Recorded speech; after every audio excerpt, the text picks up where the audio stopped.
लागी सेवक झालो, तुमच्या लागलो निज चरणा. अहो स्वामी तुकया देवा, यावरी न करावा वेर. सहज लीळे उदकी वया, तुम्ही रक्षिल्या निज सत्ते. अहो स्वामी तुकया देवा, यावरी न करावा वेर.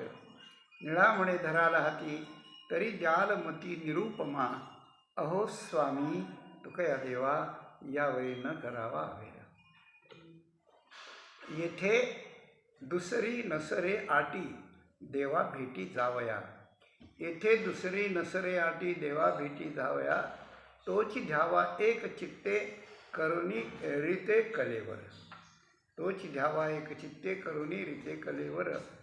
षडउर्वी हृदयात, षडउर्वी हृदयात, त्यांचा अंत पुरवूनी तोची ध्यावा एक चित्ते, करुणी रीते कलेवर. तुका म्हणे नाही आस, तुका म्हणे नाही आस, तेथे आस करीतो. तोची ध्यावा एक चित्ते, करुणी रीते कलेवर. जगद्गुरु संत श्रेष्ठ श्री तुकाराम महाराजांच्या अभंगगाथेतील क्रमाने आलेला 962 क्रमांकाचा अभंग असून या 4 चरणांच्या अभंगात श्री तुकाराम महाराजांनी एक अलौकिक बात, अलौकिक गोष्ट आपल्याला सांगितली. अलौकिक गोष्ट आपल्याला सांगितली आहे. तुकाराम महाराजांनी आपल्याला विचारले, तुम्हाला देवाची भेट घ्यायची का? देव भेटावा वाटतो का? कोण नाही म्हणेल?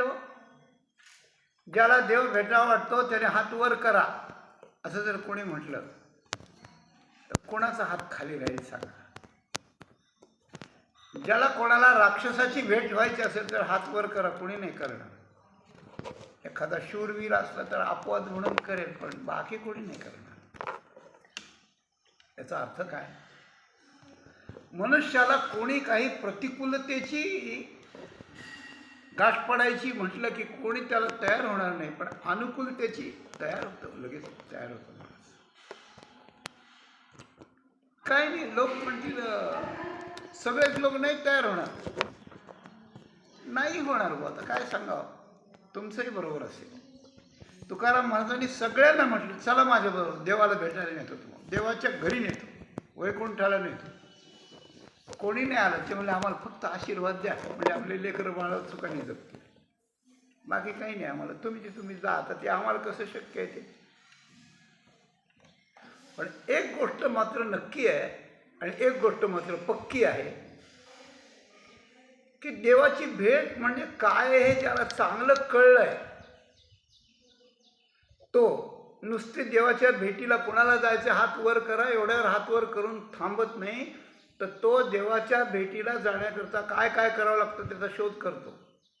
भेटीला नेणारे कोण आहेत त्यांचा शोध करतो, त्यांना शरण जातो, ते जे सांगतील ते करतो, आणि त्याच्याकरता हे शिर उतरून ठेवायचं असं तरी ते करतो.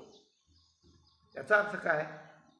याचा अर्थ असा की देव म्हणजे काय आहे, त्याचं स्वरूप काय आहे, त्याचा संबंध काय आहे, त्याची गरज किती आहे, तो भेटणं किती महत्त्वाचं आहे, हे जितक्या अंशात आपल्याला कळेल तितक्या अंशात आपल्याला त्याच्या भेटीची उत्कंठा जास्त लागून त्याच्याकरता आपल्याकडून प्रयत्न केला जाईल, असं त्याचा अर्थ आहे. एखाद्याला सांगितलं लॉटरी लॉटरी लॉटरी लॉटरी. पहिल्यांदा आम्ही लहान होतो तेव्हा लाखाची असायची फक्त, बरं का, लाखाची असायची, मग 2 लाखाची असायची, मग पुढं पुढं 10 लाखाची यायला लागली. आता ती कोटीत गेली आहे, कोटीत गेली. परवाच व्हॉट्सॲपला आलं होतं की एकाला 6 कोटीचं बक्षीस मिळालं. आता काय करा, 1 लाख कुठं आणि 6 कोटी कुठे? पण ज्याला लॉटरी एवढंच शब्द माहिती आणि काहीतरी पैसे आपल्याला मिळतात एवढंच माहिती आहे, तर सामान्य म्हणेल काय आपले कष्ट करून मिळावेत, काय त्याच्या मागे लागायचं. आणि 5-10 कोटी त्याच्यावर मिळतात म्हणलं की मग तो वेगळी त्याची प्रवृत्ती होती. त्याप्रमाणे देवाच्या करता प्रवृत्ती लोकांची एकतर नाहीच असली तर ती सामान्य प्रकारानं आहे. पण भाग्यवान माणूस असा असतो. भाग्यवान माणूस कोण? की ज्याला देव भेटला. भक्तिभाग्य सीमा साधीन पुरुषार्थ, ब्रह्मीचा जो अर्थ निज ठेवा, धन्य म्हणविला इहलोकी लोका भाग्य आम्ही तुका देखी आहे. तुकाराम महाराज म्हणतात की भाग्याची सीमा गाठून भक्ती भाग्याच्या माध्यमातून मी पंचम पुरुषार्थ मोक्षावरचा जो आहे तो प्राप्त करून घेईन. ब्रह्मेचा जो निज ठेवा आहे तो मी प्राप्त करून घेईन आणि तो प्राप्त करून घेईल या कीर्तनानं घेईन. आणि कीर्तनानं तो प्राप्त करून गेल्यानंतर माझी डिग्री अशी वाढेल, आता माझं तोंड कोणी पाहत नाही. दुष्काळात मी मागायला येईन, काहीतरी मागेन म्हणून लोक तोंड चुकवून जातात, वेडा तुक्या म्हणतात, कोणी काही पण म्हणतात. कुणीही माझी भेट घेणं महत्त्वाचं समजत नाही. आज अवस्था आहे अशी. तुकाराम महाराज एवढं बोलले नाहीत, पण त्यांच्या बोलण्यातून एवढा अर्थ निघू शकतो. धन्य म्हणविन इहलोकी लोका. तर या लोकातले लोक आता मला पाहून स्वतः कपाळ करंट समजतात की कोणतं पाप केलं होतं म्हणून या करंट या दरिद्र्याचं भेट झाली मला, असं म्हणतात. माझ्याशी कोणी भेट घ्यायला धजत नाही, येत नाही, नको वाटतं त्यांना. एक हलक्या प्रतीचा माणूस आहे असं वाटतं. म्हणजे आज माझी भेट घ्यायला किंवा माझं तोंड पाहायला जे स्वतःला दुर्दैवी समजतात तेच लोक किंवा तसे लोक या लोकातले, हे जेव्हा मी घेईन आणि हे त्यांना कळेल त्यावेळेला ज्यांनी मला पाहिले ते म्हणतील धन्य आहेत आम्ही, की आम्ही तुकाराम महाराजांना पाहिले, धन्य होता मी. आणि त्याच वेळेत तसा ऐकायला असता तो म्हणाला अरे आमचं कपाळ करंट आहे, आम्ही त्यांचं तोंडच पाहत नव्हतो ना. अशी गोष्ट आहे. तात्पर्य काय? ज्याला देव भेटला आहे, ज्याच्या हृदयात देव प्रगट झाला आहे, त्या तुकाराम महाराजांना एकदा पाहिलं की आम्ही जीवनाचं धन्यता आम्हाला वाटली. अशा प्रकारची भावना व्हावी असं आहे. मग देव भेटावा असं कोणाला वाटणार नाही. अशी गोष्ट आहे, कोणाला वाटणार. एक वारकरी संप्रदाय एक ब्रह्मनिष्ठ महात्मा होता बरं का, ब्रह्मनिष्ठ महात्मा होता. त्यांना गुरुजी म्हणत. त्यांचे खूप विद्यार्थी असायचे. तर ते विद्यार्थी असायचे तर त्यांचे एक विद्यार्थी आमच्या जवळचे बरं का, त्यांचं नाव रघुनाथ बाबा आहे. ते आत्ता 100 वर्षाचे आहे.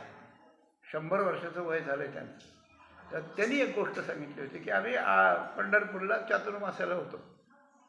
आणि चातुर्मासाला होतो तर झालं काय की आम्ही तिथे पाठशाळेत राहत होतो. पुढे एक सामुदायिक नळ होता. तिथं आम्ही पाणी भरायला जायचो, पाणी आणायचो प्यायला वगैरे. आणि तिथं बायका पण यायच्या. आमच्यातल्या एका पोरानं एका बाईचं भांडं हाताने सरकवलं, नंबरला आलेलं, आणि स्वतःचं लावलं. मग ती बाई खवळली.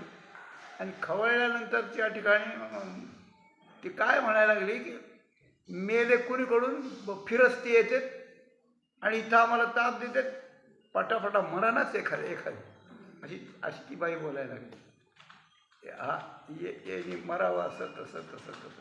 त्यावेळेस आम्ही म्हणलं बाई काकू आम्ही अजिबात मरणार नाहीत, कारण आम्ही आमचे गुरुजी पाहिलेले आहेत. आमच्या गुरुजींना आम्ही डोळे भरून पाहिलेलं आहे, आम्हाला काही होणार नाही आहे, अशा प्रकारचं आम्ही म्हणलो. तात्पर्य असं की परब्रह्माची जाण असणारा, परब्रह्माचा अनुभव असलेला किंवा भगवंताला पाहिलेला, भगवंत प्राप्त ज्याला आहे त्याच्यावर आपली दृष्टी पडल्याने आपली दृष्टी आणि आपण इतके पवित्र होतो की आपल्याला जन्माचं फळ मिळतं, अशी भावना आहे. मग देव भेटायची इच्छा कोणाला होणार? याचा अर्थ असा की कुणाला अज्ञानानं, मूर्खपणानं, संस्कार नसल्यानं देव भेटायचं महत्त्व न वाटतं तर न वाटू द्या, त्याचं ते करंट कपाळ आहे. पण मनुष्य प्राणी म्हटला आणि त्याला देव प्राप्त व्हायचा आहे असं जर त्या ठिकाणी कळलं तर त्याचं अंतःकरण असं व्हायला पाहिजे की देव प्राप्त होण्याकरता मी माझे शरीर ओवाळून टाकील. आले या जीवित्वाचे काय, धरिले जीवे न सोडी पाय. आले या जीवित्वाचे काय, कैहे पाविजती ठाय लाविली सोय संचिता. जीवनाचं सार्थकच देव भेटणं अशी गोष्ट आहे. जीवनाचं सार्थक जर देव भेटणं असेल, हे ज्याला कळत असेल भाग्यानं, मनुष्य मात्राला सगळ्याकरताच आहे, पण कळलं तर आहे ना. मग ज्याला हे कळत असेल त्याला देवाच्या भेटीला जाण्याकरता मी तुम्हाला उपाय सांगतो आहे, असं जर तुकाराम महाराज म्हणायला लागले तर देव भेटण्याचं महत्त्व आहे, त्याच्याकरता वाटेल ते करायचे, हे सगळं खरं. पण देव भेटण्यासाठी जर तुकाराम महाराज उपाय सांगतात तर आज तुकाराम महाराजावरून आपला जीव ओळून टाकावा असं नाही का वाटणार का? अशी गोष्ट. आत्ता आपल्याला सांगितलं की धन्य म्हणवीन इहलोकी लोका. मी धन्य म्हणवीन लोकांना की आम्ही धन्य झालो, तुकाराम महाराज पाहिले. पण आता तुकाराम महाराज जरी आपल्या पुढे नाही तरी त्यांनी सांगितलेला उपाय, ते उपाय सांगणारा अभंग जर आपल्या पुढे आहे आणि ते जर उपाय सांगतात, त्यांनी केलेला आणि सक्सेस झालेला उपाय जर सांगतात, तर आजसुद्धा आपण त्या धन्य म्हणून इहलोकी लोका जे लोक आहेत त्यांच्या इतकेच आपण धन्य आहोत. तुकाराम महाराज जरी विग्रहानं नसले तरी विचारधारेनं आणि अभंग रूपानं आपल्या पुढे आहेत आणि त्यांच्या त्या अभंगानं आपल्याला जर देवाच्या भेटीचा मार्ग समजणार आहे तर आपण तितकेच भाग्यवान आहोत, असं आपल्याला वाटणं संभाव्य आहे, शक्य आहे, आवश्यक आहे, योग्य आहे, अशी गोष्ट आहे. या दृष्टीनं हा अभंग अतिशय महत्त्वाचा अशा प्रकारचा आहे, महत्त्वाचा आहे. देव काय आहे? देव सगळीकडेच आहे. देव कुठे नाही, तो नाही ऐसा ठाव उरलाचे कवण, सर्वत्र संपूर्ण गगन जैसे. जिथं गेलं तिथं आपल्याला जसं आकाश भेटतं. आकाश नसलेली जागा आहे का? हवा नसलेली जागा असेल, तेज नसलेली जागा असेल, पाणी नसलेली जागा असेल, नीट बसायला जागा नसलेली पृथ्वीची जागा असेल, 2-2 कोसात पाणीच नसतं कुठे. कधी कधी कुठे असा अंधार असतो, झाडी असते किंवा घराचा असतो किंवा रात्रीचा असतो, अंधार असतो, तिथं तेज नसतं. आपण जर अंतराळ यानात बसून गेलात वर तर ठराविक वलयाच्या पलीकडे ऑक्सिजन नाही, वारा नाही, वायू नाही. म्हणजे वायू वाचून असतं पण आकाशा वाचून कुठेच नसतं. म्हणून आकाश जसं जिथे तिथे आहेच आहे, तसा परमात्मा जिथे तिथे आहेच आहे, पण आपल्याला भेटलेला नाही, एवढी गोष्ट आहे. नसताच तर तो काही करून भेटला नसता, आणि भेटला असता तर त्याच्या भेटीला जाण्याचा उपाय करावा लागला नसता. पण तो नाही असं नाही, म्हणजे तो आहे पण तो भेटत नाही आणि तो भेटावा म्हणून मग उपाय करावा लागतो, अशी गोष्ट आहे. तैसा काय ओहा दूध असं म्हटलं बरं का. लाकडात अग्नी असतो, गाईच्या कासेत दूध असतं, शिंपल्यात मोती असतात बरं का. पण तया की जे उपायाचे येर सिद्ध उपायी तैसाची मी, असं म्हटलंय. 18व्या अध्यायातला प्रसंग आहे की ज्याप्रमाणे धन भूमीत असतं पण ते उकरून काढावं लागतं. गाईच्या कासेत दूध असतं पण ते सांजवणीची हातवटी करून ते काढावं लागतं, काढता यावं लागतं ते आपल्याला.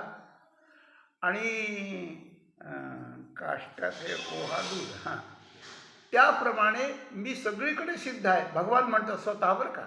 आत्ता जे आपण मुद्दा मांडला तो भगवान बोलतात. त्याप्रमाणे मी सगळीकडे असतो पण मी सिद्ध असतो पण प्राप्त नसतो. तर तो उपायाने प्राप्त असतो. प्राप्ताचीच प्राप्ती असं वेदांतात म्हटले. तर तो उपायानं प्राप्त असतो. तर कोणत्या उपायानं मी प्राप्त होतो?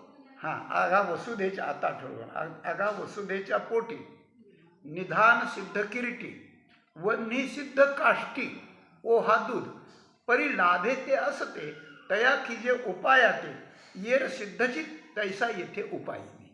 अशा 2 उभ्या आहेत बरं का. वसुधेच्या पोटी निधान असतं, वसुधेच्या म्हणजे पृथ्वीच्या. गाईच्या कासेत दूध असतं आणि निधान सिद्ध किरीटी वन्ही सिद्ध काष्टी, लाकडात अग्नी असतं. तर वसुधेतलं निधान म्हणजे पृथ्वीतलं निधान उकरून काढावं लागतं. उत्खनन वगैरे वगैरे, शिलाजी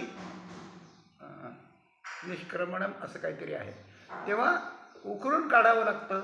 ओहातलं दूध धार काढून काढावं लागतं आणि काष्टातला अग्नी प्रज्वलित करून काढावा लागतो. त्याप्रमाणे मी सिद्ध असतो, पण मला उपाय करावे लागते. तैसा सिद्धची तैसा येथे उपाय येईल. तर त्याप्रमाणे उपाय काय करावे लागतात हे कोणाला तरी विचारावं लागतं. ते फणस नावाचं फळ असतं बरं का. फणस नावाचं फळ असतं. तर ते नवीन आणलं. नवीन आणल्यानंतर ते मग काढायला गेले. नवीन माणसं काढायला गेले. आधी त्यांना सांगितलं होतं ते काढता येत नसतं. मग ते पलीकडच्या गल्लीत अमुक अमुक गोपाळराव राहतात. त्यांची कोकणात जमीन आहे, तेव्हा फणसाची झाडं तिथे आहेत. तेव्हा त्यांना माहिती काढायचं. तुम्ही फणस जर आणलेत यायचेच म्हणता आमच्या बाजारातून फणस, तर त्यांना बोलवा किंवा त्यांच्याकडून माहिती काढून घ्या. ते कसं करावं लागतं, ते कसं काढावं लागतं. ते तसं काढता येत नसतं. फणसाचे जे गरे असतात ना, ते तसे काढता येत नाही. मग काय करावं लागतं म्हणे. मग यांनी सांगितलं त्यात काय आवड असतं. त्या ते फणसातलं काढायला त्यांना विचारायला जायचं. आपण युक्तियुक्तीने काढू म्हणे. काढा म्हणे. मग ते काढायला लागले. काढायला लागल्यानंतर ते जिथं करायचं, जिथं हात लावायचा तिथं चिकटून बसायचं. जिथं लागायचं तिथं चिकटून बसायचं. ते निघायचंच नाही. आणि मग व्याकुळ झाले. मग त्यांना बोलावलं. मग ते म्हणले अरे अरे मला आधी का नाही बोलावलं, तुम्ही काढून दिलं असतं सगळं. काही नाही म्हणे आता. मग त्यांनी काय केलं, तुम्ही बाजूला हा म्हणे. मग त्यांनी म्हणलं तेल आणा. गोडं तेल आणलं. हाताला लावलं. गोडं तेल आणलं तेव्हा ते गोड्या तेलाच्या हाताने ते काढतात. ते काढताच येत नव्हतं. हे त्याचं वर्णन. तात्पर्य असं ते उपाय. म्हणून उपाय ज्याला माहिती आहे त्याला विचारावा लागतो. विचारावं लागतं. आपलं भाग्य असं आहे की आपण प्रत्येकाने न विचारताना देवाच्या भेटी जाण्याला काय उपाय आहे ते तुकाराम आपणहून सांगायला लागले बरं का. पण एका खुबीनं सांगतात. खुबीनं सांगतात. कारण असं आहे की सगळे लोक, आत्ता मी फणसाचं उदाहरण सांगितलं, फणसाचे घरे काढण्याची युक्तीचं उदाहरण सांगितलं, त्याप्रमाणे तो जसा माणूस घमेंडीत जातो की त्याला काय बोलवायचं आहे, आपल्याला युक्ती हे नाही तर ते नाही तर ते असं काहीतरी करून आपण काढू. त्याप्रमाणे असेच घमेंडी लोक, अहंकारी लोक आणि विषयासक्त लोक, अहंकारी लोक आणि विषयासक्त लोक आज आहेत. देव भेटावा वाटला, भेटण्याची तयारी करायची झाली तरी तो कोणाला विचारित नाही. आपल्या मनानं तयारी करतो आणि स्वतः तयारी करतो म्हणजे खटपट करतो, तयारी करतो म्हणजे प्रयत्न करतो, प्रयास करतो. त्याला तुकाराम महाराजांनी आटी हे नाव दिलं आहे. आटी म्हणजे आटाआटी, आट्टापिट्टा करतो. तर तुकाराम महाराज या सगळ्या लोकांना पाहून की जे मनानं परमार्थ करतात, पूर्ण परमार्थ जे मनानं करतात, त्यांना त्याचं फळ नीट मिळत नाही. परवा एक गृहस्थ आले होते आपल्याकडे आणि ते म्हणले की बस मग काय करायचं हे साधनेचा थोडा विषय निघाला. तेव्हा ते म्हणले मी शुचिरभूत होऊन मी सप्तशती वाचतो म्हणे. मग गोविंदाने विचारलं तुम्ही संथ घेतली कोणाकडून, ते वाचायची कशी ते माहिती का. नाही त्याला काय म्हणलं, शुचिरभूत व्हायचं, स्नान बिन करायचं, चांगले धुतलेले कपडे घालायचे, करायचं, त्याला काय नाही म्हणे. तसं नाही चालत. जगदंबेचं काम अवघड असतं, ते उलटं फळ मिळतं त्याचं, अशी गोष्ट आहे. त्याचे न्यास असतात. त्याचं ते पहिल्यांदा काही वाचन असतं, पहिल्यांदा वेगळ्या कशाचं, आणि ते ज्याला माहिती त्याच्याकडून प्राप्त करून घ्यावं लागतं, अशी गोष्ट आहे. तर मनानं परमार्थ केल्याचा उपयोग होत नाही आणि मनानं परमार्थ करायचा प्रयत्न करीत त्यात फसणारे खूप लोक तुकाराम महाराजांनी पाहिले असावेत. म्हणून तुकाराम महाराजांनी या अभंगात म्हणलं येथे दुसरी नसरे आटी देवा भेटी जावया. त्याचा अन्वय देवा भेटी जावया येथे दुसरी आटी न सरे. सरती होत नाही. आटी म्हणजे आट्टापिट्टा, प्रयास, आणि दुसरा म्हणजे जो नियत साधन आहे, भगवंताला भेटण्याची जी नियत साधना आहे, ती साधना सोडून दुसरं तुम्ही काहीही करायला लागलात तरी ते देवाजवळ सरता होत नाही. देवापर्यंत तुम्हाला पोचता येणार नाही. तुम्ही भलतीकडेच कोणीकडे तरी जाल. ही धोक्याची सूचना आहे बरं का. म्हणून दुसरी येथे नसऱ्या देवा भेटी जावया. देवाच्या भेटीला जाण्याकरता दुसरी आटी चालत नाही. तुकाराम महाराजांनी जी आटी केली बरं का, खूप आटी, याजसाठी केला होता अट्टहास शेवटचा दिस गोड व्हावा. अट्टहास केला पण फळाला आला. जे प्रयत्न केले ते फळाला आले असं त्या ठिकाणी म्हणाले तुकाराम महाराज. आणि फळाला आले म्हणून देवाच्या भेटीला त्यांना जावं लागत नाही, देव त्यांच्या भेटीला आला. देव अंतकाळी त्यांच्या भेटीला आला, अनेक अनेक वेळा आला. पांडुरंग आला, शेषशाही भगवान आला, त्याच्यानंतर शंखचक्र गदा पद्मधारी परमात्मा अशा प्रकारचा आला, बाळकृष्ण आला. सगळ्या प्रकारचे देव, एकच देव पण सगळ्या प्रकारच्या अवताराच्या प्रकारात तुकाराम महाराजांना येऊन भेटला. याचा अर्थ त्यांची आटी सक्सेस झाली, सफल झाली. म्हणून तुकाराम महाराजांना विचारण्याचं हे आहे. मग काय करावं म्हणे देवाच्या भेटीला जायला? प्रश्न आहे ना. देवा येथे दुसरी नसरे आटी देवा भेटी जायला. देवाच्या भेटीला जाण्यासाठी दुसरी आटी चालत नाही, एकच आटी करावी लागते. मग काय करावं लागतं तुकाराम महाराजांना विचारला, काय करावं लागतं? तर त्याचं उत्तर दिलं, तोची ध्यावा एक चित्ते करुणी रीते कलेवर. पहिल्यांदा म्हणलं तोची ध्यावा, देवाचं ध्यान करावं. देवाच्या भेटीला जायला देवाचं ध्यान करावं. आपण ज्याचं ध्यान करतो त्याची भेट आपल्याला ध्यानात होते. त्याची भेट आपल्याला ध्यानात होते. प्रत्यक्ष होते का नाही कोणाला माहिती. एखाद्या तरुणाला एखादी तरुण मुलगी आवडली आणि लग्न करायचं म्हणून तो तिचं रोज ध्यान करू लागला आणि बाकी काहीच नाही केलं, तर ध्यान केल्याने बायको मिळेल का? मला पैसा पाहिजे, खूप गरज आहे, मग खोलीत गेला आणि ध्यानाला बसला. कशाचं? पैशाचं ध्यान. हे अशा हिरव्यागार 2-2 हजाराच्या नोटा ध्यानात आल्या, आणल्या, त्या जुळवल्या ध्यानातच. त्या 200-500 अशा प्रकारचं 1000 चळतीची चळती लावल्या, बॅगाच्या बॅगा भरल्या, पण ध्यानात. बरं का, ध्यानात. आणि बायको म्हणाले, अहो किराणा नाही ना, काही आणायचं आहे ना. म्हणलं हे काय चळते, घेऊन जा यातल्या. उपयोगाला येतील का सांगा? नाही येणार उपयोगाला येणार नाही.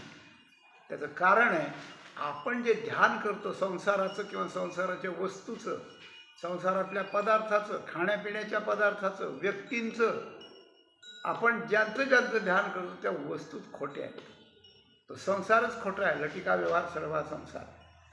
म्हणून त्याचं ध्यान केल्यानं त्या वस्तू आपल्याला प्रत्यक्ष प्राप्त होतील असं नाही. पण जी सत्य वस्तू आहे, जी व्यापक वस्तू आहे, जी हृदयस्थ वस्तू आहे, जी कणाकणात भरलेली वस्तू आहे, ती वस्तू आपल्याला अप्राप्त का झाली? तर ध्यानाचा अभाव म्हणून अप्राप्त झाली. कारण आपलं ध्यान खोट्याकडे गेलंय आणि खरं आपल्या ध्यानाला येत नाही, म्हणून खरी वस्तू आपल्याला मिळत नाही. अशी गोष्ट आहे. खोट्याचं ध्यान आपण करतो म्हणून ती मिळत नाही, खऱ्याचं ध्यान केलं की ती आपल्याला मिळते. काय? धामना स्वेन सदा निरस्त कुहकम सत्यम परम धीमही. आम्ही त्या परम श्रेष्ठ असलेल्या सत्यरूप परमात्म्याचं, सत्यस्वरूप विठ्ठला या न्यायाने त्याचं आम्ही ध्यान करतो. ध्यान केल्याने काय मिळतं? हो मिळतं. केवळ ध्यानानं त्या ठिकाणी मिळतं. ध्यानेनात्मनि पश्यन्ति केचिदात्मा नमात्मनः अन्ये काय? अन्ये सांख्येन योगेन असं म्हटलं. 13व्या अध्यायातला प्रसंग. तर ध्यानानं काही लोक परमात्मा प्राप्त करून घेतात. योगी पण ध्यानानं करतात. ज्ञानात ध्यान विशिष्यते. सगळ्या याच्यात ध्यान आहे. योगात ध्यान आहे, ज्ञानात ध्यान आहे. परब्रह्माचं तरी ध्यानच करावं लागतं, सगुणाचं तरी ध्यानच करावं लागतं. अशी गोष्ट आहे. म्हणजे ध्यानानं परमात्मा मिळतो. ठीक आहे, तोची ध्यावा बरं का, त्याचं ध्यान करावं. ज्ञानेश्वर माऊलींचं, संताचं ध्यान केलं की संत भेटतात. तोची ध्यावा एकचित्ते.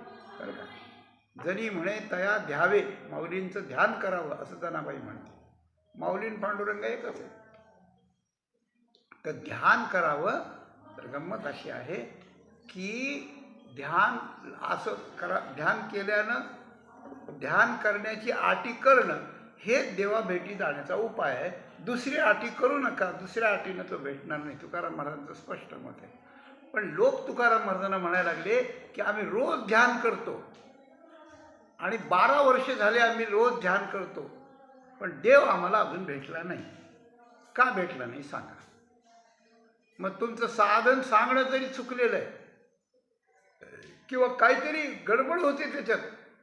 तुम्ही सांगता ध्यावा एकचित्त, त्याचं ध्यान करावं, मग तो भेटतो. आम्ही ध्यान करतो, 12 वर्ष करतो, रोज 2-2 तास करतो, पण भेटत नाही. का नाही भेट, कारण सांगा. तुकाराम महाराज म्हणाले तुम्ही नुसतं दुसऱ्या चरणातलं तोची ध्यावा एवढंच घेतलं, पण त्याचा तपशील नाही घेतला. कसा द्यावा, कुठं द्यावा, काय करून द्यावा, त्याचं ध्यान कसं करावं. तर त्याचं पहिलं विशेषण आहे एकचित्ते. एक चित्तानं द्यावा, एक चित्तानं द्यावा. आमच्याजवळ एकच चित्त आहे काय, 10 चित्त आहेत काय आमच्याजवळ? आमच्याजवळ चित्त एकच आहे ना, त्या एका चित्तानं ध्यातो नाही. एक चित्त शब्दाचा अर्थ संपूर्ण एक चित्तानं, त्याच्यात टक्केवारी नाही, टक्केवारी नाही, अशी गोष्ट आहे. तात्पर्य असं, एखाद्या बाईनं लग्न केलं आणि लग्न करायचं ठरवताना, करायच्या आधी ती नवऱ्याला त्या ठिकाणी म्हटली की मी तुमचं सगळं करील, पण माझं मन मात्र दुसऱ्या एका पुरुषाजवळ राहील, किंवा अर्ध करते, अर्ध त्याच्याकडलं अर्ध तुमच्याकडे. चालेल का? नाही चालणार, नाही चालणार. तर एक चित्त म्हणजे त्याचा अर्ध नाही करायचं, थोडा चित्त संसार, थोडा देव, असं नाही चालायचं. एक चित्त म्हणजे पूर्ण चित्त, कारण तो पूर्ण आहे ना, तो पूर्ण आहे. तर आपल्याला त्याच्याकडे चित्त पूर्ण दिलं पाहिजे. आपलं चित्त कुठे आहे? आपलं चित्त विषयाच्या ध्यानाकडे जात आहे, अशी गोष्ट आहे. आपण इथं प्रवचन करायला गेलो, तिकडून चहाचा वास आला, गेलं चित्त तिकडं, मग काय करावं, अशी गोष्ट आहे. काय होतं, म्हणून विषयाच्या ध्यानाकडे चित्त गेलं की परमात्म्याकडे राहत नाही, म्हणजे तो भेटत नाही. आणि विषय भेटले न भेटले तर विषय मनुष्याचा नाश करणार आहे. ध्यायतो विषयान पुंसा संगस्तेषु उपजायते संगात संजायते, पुढं मोठी यादी आहे. तर ध्यान आपण करायला लागलो आणि विषय जर आपल्या ध्यानात आले तर परमात्मा ध्यानातून निघून जातो. कारण विषयाची घाण अंतःकरणात जेव्हा ध्यानरूपानं प्रगट होते, ध्यानरूपानं बरं का, प्रत्यक्ष नाही मिळत, पण ध्यानरूपानं प्रगट होते आणि त्यामुळे विकृती निर्माण होते, त्या ठिकाणी देव थांबत नाही. म्हणून पूर्ण चित्त द्यावं. तर एक चित्ते, एक चित्त हे पहिलं विशेषण. दुसरं काय, देव तोची द्यावा एक चित्ते, करुणी रीते कलेवर. कलेवर म्हणजे शरीर, बरं का, कलेवर म्हणजे शरीर. आता आपल्या शरीरात तो येण्यासाठी, त्याची भेट आपल्या शरीरात होण्यासाठी आहे. शरीरात आपल्या शरीरात होण्याकरता त्या शरीरात दुसरं नसलं पाहिजे. त्यात सूक्ष्म शरीर आणि स्थूल शरीर. स्थूल शरीरात हाडं मांस वगैरे असतात, हे सगळं असतं शेवटपर्यंत. पण सूक्ष्म शरीरात जे संस्कार किंवा ज्या इच्छा आकांक्षा असतात त्या देवाला त्या ठिकाणी भेटू देत नाही, अशी गोष्ट आहे. म्हणून करुणी रीते कलेवर, शरीर रिकामं करावं लागतं. शरीर रिकामं करावं. मोठी व्यक्ती आपल्याकडे यायची असते तर घर रिकामं करावं लागतं, घर रिकामं करावं लागतं. आम्ही आता गेलो होतो, आम्हाला सगळ्या परिवाराला कोरोना झाला. मग एका जणाने आपलं सगळं घर रिकामं करून दिलं, 2 मजल्याचं घर रिकामं करून दिलं. मग आम्ही तिथे 8 दिवस राहिलो, नंतर इकडे आलो. आपल्याकडे कोणी येणार असलं राहायला तर त्याला आपलं घर रिकामं करून द्यावं लागतं. मग शरीर हे घरच आहे. हे 24 तत्वाचे कुटुंब घर वस्तीचे, तुटे बंधमोक्षाचे गुंथाडे येतं. मग शरीर रिकामं करायचं म्हणजे काय? शरीर रिकामं करायचं म्हणजे काय, तर शरीरात कुणीतरी राहतंय अगोदर, शरीरात अगोदर कुणीतरी राहायचं आहे, त्याला बाहेर हाकलायचं आहे आणि मग शरीर रिकामं करायचं आहे. मग ते धुवून पुसून ठेवायचं आणि मग देव राहायला यायचं त्यात, अशी गोष्ट आहे. तर दुसऱ्या चरणात सांगितलं करुणी रीते कलेवर, आणि करुणी रीते कलेवर याचा खुलासा तिसऱ्या चरणात केला. षडउर्मी हृदयात त्यांचा अंत पुरवूनही तोची ध्यावा एकचित्ते. पुन्हा याला ध्रुपदाला यायचं. पहिल्यांदा एक चित्तानं द्यायचा, एक अट, आटी करण्याची एक अट, एक चित्तानं म्हणजे पूर्ण चित्तानं. दुसरी अट, शरीर रितं करायचं. हे हृदयरूपी शरीर आहे. आता हे शरीररूपी हृदय आहे, हृदयरूपी शरीर आहे, ते रिकामं करायचे. मग रिकामं करण्याचा प्रश्न आला, त्यात काय आहे आणि ते काढायचं कसं? तर त्यात 6 जण राहतात या शरीरात. या शरीरात 6 जण त्या ठिकाणी राहतात. एक अभंग आहे, ओले मृत्तिकेचे मंदिर, बरं का, त्यात 6 जण उंदीर, गुंफा करिता ती पोखर. पुढं काय मला आठवत नाही. तर असं म्हटलं की शरीर नावाचं एक ओलं मंदिर आहे, बरं, मातीचं मंदिर आहे, ओलं मंदिर आहे, ओल्या मातीचं. त्यात 6 जण उंदीर राहतात, कारण छिद्रच आहेत ना सगळे, याच्यातून जात येत सगळ्या त्यांचा परिवार राहतो. 6 जण उंदीर आहेत त्यात, आणि ते गुंफा आपली पोखर करतात. तर हे 6 जण जे राहतात, त्या 6 जणांना बाहेर काढून हे मोकळं करायचं आहे. ते 6 जण कोणते? तर शास्त्रकार याला उर्मी म्हणतात. उर्मी म्हणजे लाट, उर्मी म्हणजे वेग, उर्मी म्हणजे निरी. कोशामध्ये याचे 12 अर्थ सांगितलेत उर्मी शब्दाचे, पण इथे 2 अर्थ आहेत. उर्मी म्हणजे लाट आणि उर्मी म्हणजे वेग. वेग, बरं का. वेग आल्यानंतर ज्यावेळेस तुम्हाला उलटी येते, जोरात आतून उलटी येते, आणि त्यावेळेला तो म्हणतो गाडी थांबवा, गाडी थांबवा, काहीतरी द्या, पात्र द्या काहीतरी. तेव्हा लोक म्हणायला लागले, अरे एवढी काय घाई आहे, उलटी आली तर ते दाबून ठेव ना, 2च किलोमीटर राहिले गाव. आता गाडी 2 किलोमीटर जाईपर्यंत उलटी राहत असते का? ओकारी राहत नाही महाराज. एकदा भडका आल्यानंतर ते मग कपडा पाहत नाही, गाडी पाहत नाही, पुढे जावई बसला का सासू बसली ते सुद्धा पाहत नाही, सगळ्यांच्या अंगावर फवारा असे होते. त्याप्रमाणे हृदयाला भगवंताकरता एकाग्र होऊ देत नाही ह्या उर्मी. उर्मी एकाग्र होऊ देत नाही. जसं आपल्याला अजीर्ण झालं, ॲसिडिटी झाली, पित्ताने दुखायला लागलं, उलटी आली पित्त होऊन, तर आपल्या शरीराला स्वस्थ आणि स्वच्छ, 2 गोष्टी शब्द वापरला, स्वस्थ आणि स्वच्छ, ते बसू देते का? बसू देत नाही. त्याप्रमाणे हृदय म्हणजे अंतःकरण, बुद्धी गुहा ज्याला म्हणतात, त्याच्यात 6 जण अशा 6 उर्मी आहेत अशा की त्या भगवंताचं ध्यान करू देत नाही. बारीक विचार करून अंतरंग विचार करण्याचा आहे, आणि एक एक उर्मी बाहेर काढायची. ते कोणत्या कोणत्या उर्मी आहेत? 2 मनाच्या आहेत, 2 प्राणाच्या आहेत, आणि 2 शरीराच्या आहेत. अशा 6 उर्मी आहेत. श्रीमद भागवतात सांगितलं आहे, जरा मरण शोकमोह आणि काय, जरा मरण शोकमोह आणि क्षुधातृषा. क्षुधातृषा म्हणजे भूक आणि तहान. किती चांगलं प्रवचन कीर्तन चालू असू द्या, भूक खूप कडकडून लागली, माणसाला लक्ष लागत नाही, लक्ष लागत नाही. तहान लागली, लक्ष लागत नाही. म्हातारपणा झालाय आणि प्रवचन ऐकायला बसलाय, पुढं येऊन पस्काल मारून बसलाय, आणि त्याला दम आहे, आणि त्याला उबळ आली, आणि लोक म्हणतात, अरे प्रवचन चाललं, कळतं की नाही काही तुला म्हाताऱ्या? नाही, ते उबळ थांबतच नाही.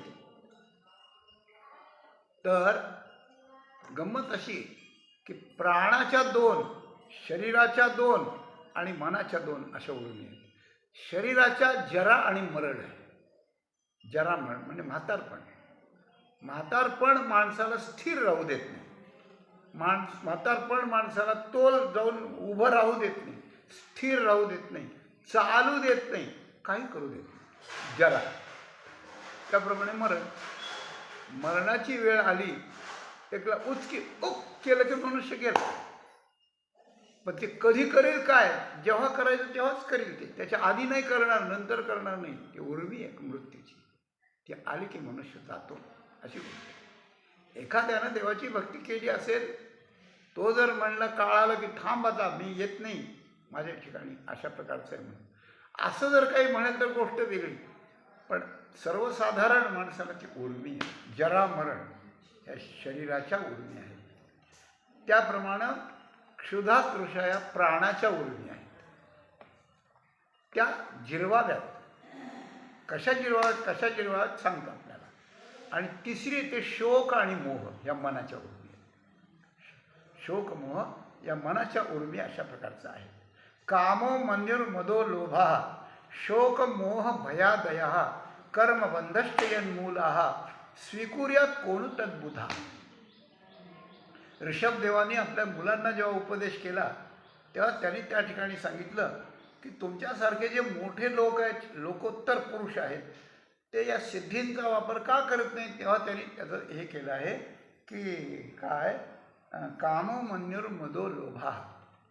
जर 4 दोष काम, क्रोध, मद आणि लोभ हे या सुद्धा उर्मीच आहेत. काम क्रोध ही उर्मीच आहे प्रकारची. कामाचा वेग, क्रोधाचा वेग. मला दमच निघाला नाही म्हणून मला राग आला खूप, मला दम निघाला नाही म्हणून मी हे करून बसलो म्हणे. माणसं खून करतात, काय करतात, उर्मी आहे एक प्रकारची. तर कामाच्या ताब्यात गेलं, लोभाच्या ताब्यात गेलं, क्रोधाच्या ताब्यात गेलं. मन्यू म्हणजे क्रोध. तर त्याचा परिणाम काय, शोक मोह भयादया. शोक निर्माण होणं, मोह निर्माण होणं आणि भय निर्माण होणं इत्यादी फल या उर्मीचे आहेत. म्हणून त्या उर्मी आहेत. तर शोक मोह या मनाच्या उर्मी आहेत.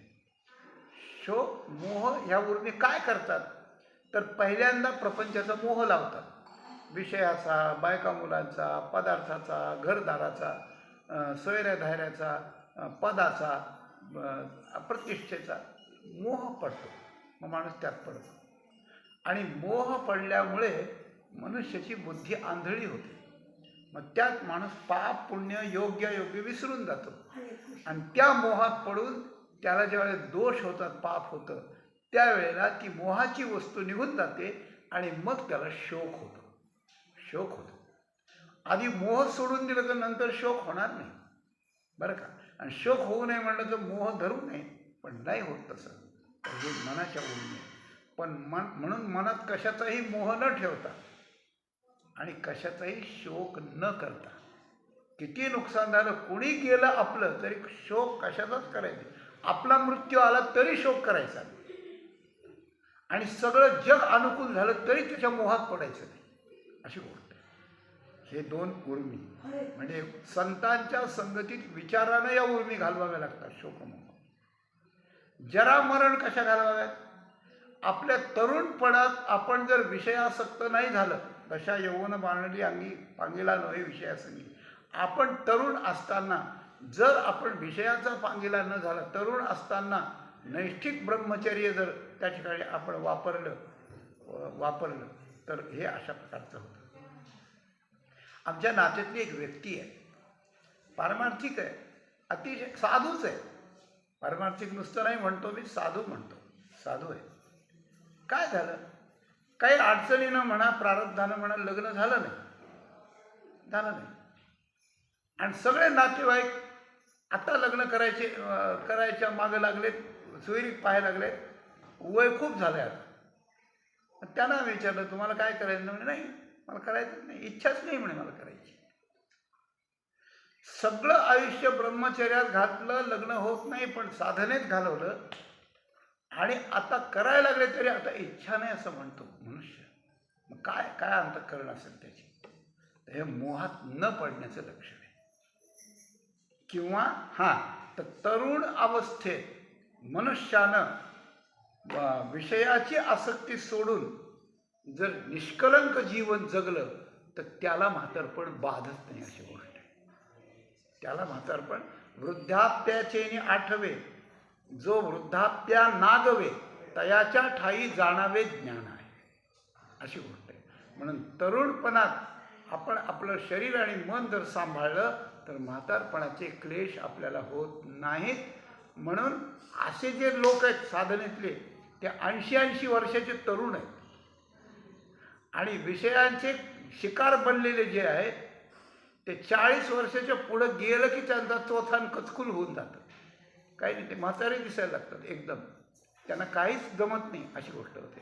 म्हणून जरा नावाच्या उर्मीवर जर विजय मिळवायचा असेल तर तारुण्यात आपल्या मनाला आणि शरीराला निष्कलंक ठेवा. मृत्यू नावाच्या उर्मीवर जर विजय मिळवायचा असेल तर काय करावं? तर प्रत्येक गोष्ट करताना मृत्यूचं आणि भगवंताचं चिंतन करा. दोन गोष्टी विसरूच नाहीत रात्रंदिवस. जसं आपल्या घरात साप गेलाय, कुठंतरी अडगळी, बाहेर जायची सोय नाही, घरातून बाहेर जाता येत नाही, मग काय करावं?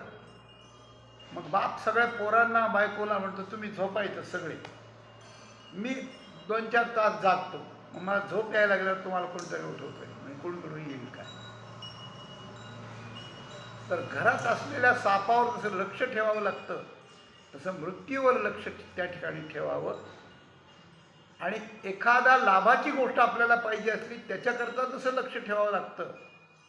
की एखाद्याने सांगितलं तुम्हाला अडचण आहे, तुमच्या घरी लग्न आहे, ठीक आहे, तुम्हाला आता ₹1,00,000 पाहिजेत, उद्याच्यालाच पाहिजेत, बरं, आज संध्याकाळी अमुक अमुक गावाहून अमुक अमुक गावाला जाणारा एक माणूस आहे, त्याच्याजवळ अमक्या अमक्या रंगाची कार आहे, तिचा नंबर अमुक आहे, तो त्या तुमच्या रस्त्याने जाईल, तर तुम्ही तो साधारण 3 वाजता तिथे येईल, तर तुम्ही लक्ष ठेवा.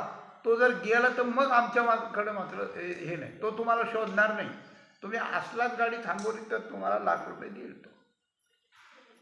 मग तो माणूस जसा 1 वाजताच जाऊन बसतो तिथे आणि प्रत्येक गाडीला डोळ्यात तेल घालून बघतो, ह्याची नंबर काय, ह्याचा रंग काय काय वगैरे वगैरे, का लाभ व्हायचा असतं. म्हणजे सापावर लक्ष ठेवायचं, गाडीवर लक्ष ठेवायचं हे जसं असतं, तसं सापावर लक्ष ठेवायचं, तसं मृत्यूवर लक्ष ठेवायचं, आणि गाडीवर लक्ष ठेवायचं तसं देवावर लक्ष ठेवायचं.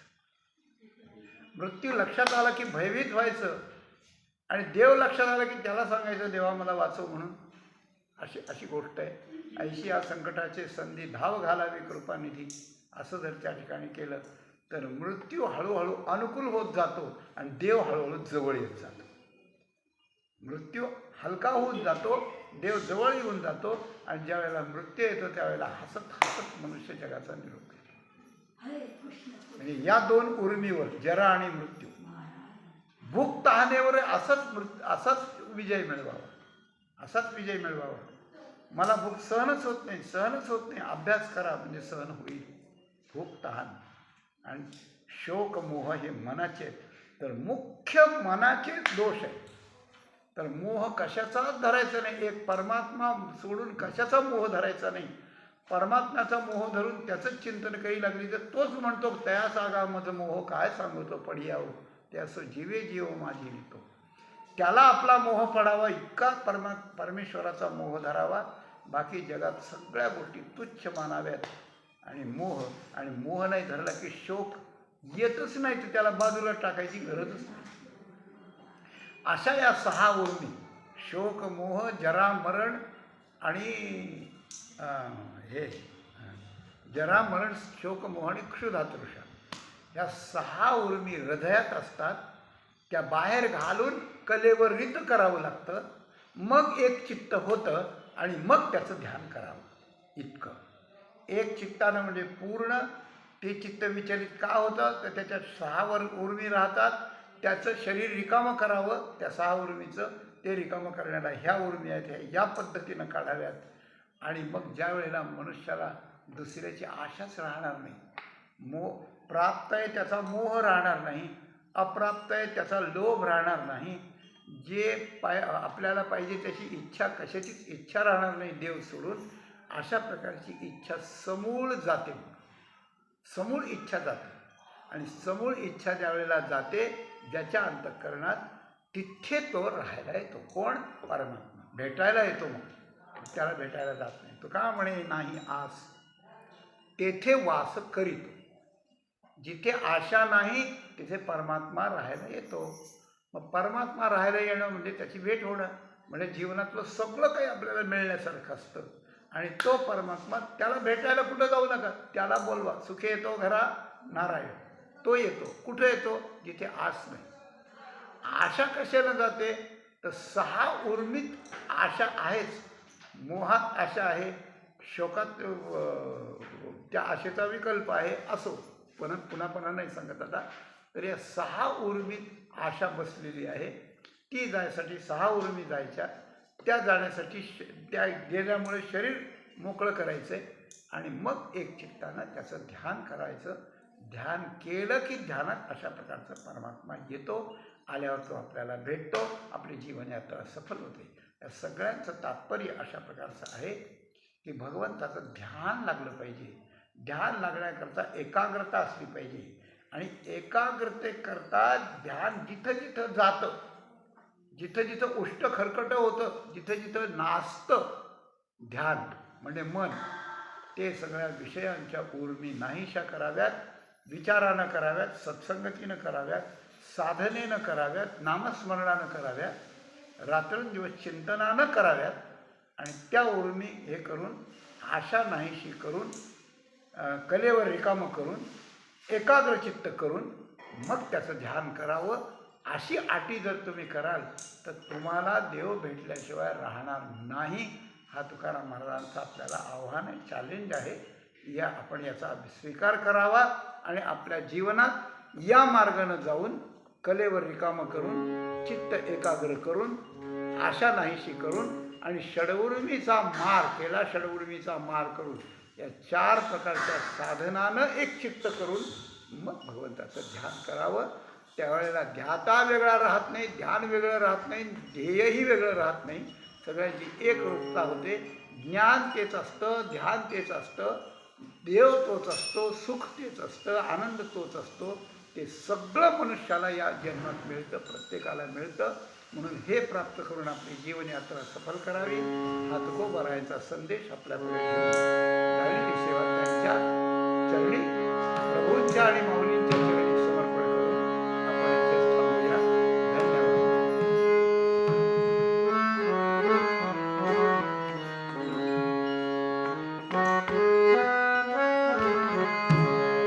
तुका म्हणे नाही आस, तुका म्हणे नाही आस,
भगवान माऊली ज्ञानेश्वर महाराज